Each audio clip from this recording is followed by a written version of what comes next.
মাত্র 2 দিন আগে হচ্ছে আমার অনার্স ফাইনাল পরীক্ষা আমি দিলাম, মনোগ্রাফ জমা এখনো বাকি আছে।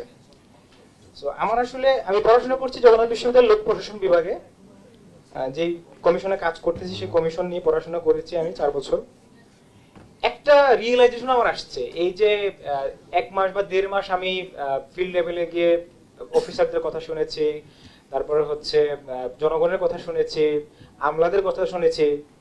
একটা রিয়েলাইজেশন আসছে যে তাদের অ্যাপ্রোচ দেখে, স্যাররা আছেন এখানে, স্যার বেয়াদবি মাফ করবেন, একটা রিয়েলাইজেশন এসেছে যে মানে জীবনে যাই করি বিসিএস দেব না।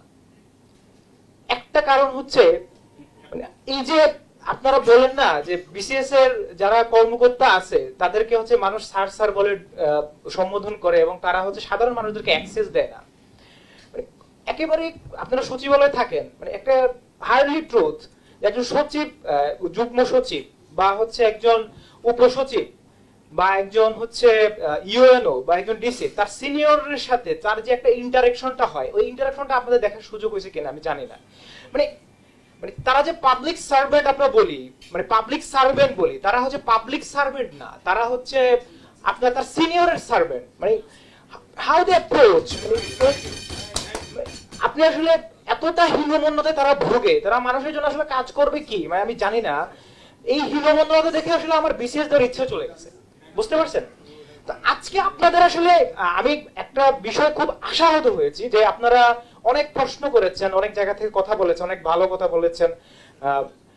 আপনাদের যখন আপনারা কথা বলতেছেন জনপ্রশাসন মন্ত্রণালয়ের সংস্কার কমিশন, তখন আপনাদের জনপ্রশাসন সম্পর্কে যে কিছু বেসিক বিষয় একটু চিন্তা ভাবনা করে একটু পড়াশোনা করে আসার দরকার ছিল। সেই জায়গা থেকে আপনারা মানে একটু ঘাটতি দেখা গেছে। কি ঘাটতি মনে হচ্ছে আপনার? মানে আপনার আসলে সর্বপ্রথম যে কোশ্চেনটা করা দরকার ছিল যে এই 50 বছরে তা যখন স্যাররা বলেন যে 23টা কমিশন হয়েছে, 23টা কমিশন কেন ইফিশিয়েন্টলি কাজ করতে পারে না? আমরা যখন কথা বলতেছি আমাদের কথা শেষ করতে দেন নাই, আপনি যখন কথা বললেন না কিসের জন্য? আমাদের কথা তো শেষ হয় নাই। না ঠিক আছে, কথা নিলে তো হবে না। আপনি এইভাবে কথা বললে তো হবে না, আমাদের কথা শেষ করতে দেন না। আমি কথা বলা শুরু করেছি মাত্র, আপনি আমাদেরকে কথা বলতে দেন। ঠিক আছে ঠিক আছে, আচ্ছা ঠিক আছে, ঠিক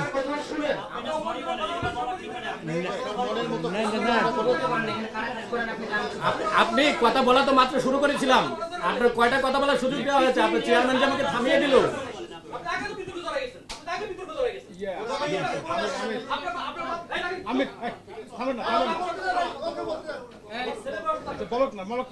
হোক না, আচ্ছা আমরা শুনি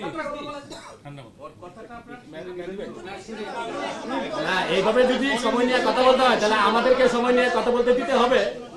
আপনি যে পড়াশোনা ব্যারোমিটারটা করবেন সেটা করতে হবে। সময় কম, আপনার কথা বলার দরকার নাই তাহলে। আচ্ছা আমির ভাই, Let me finish my sentence.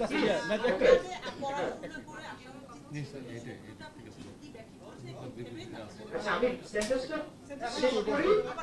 সেন্টেন্সটা শেষ করি। আপনাদের একটা প্রশ্ন করার দরকার ছিল, সেটা বলতেছি আমি। এই প্রশ্নটা আপনারা করেন নাই।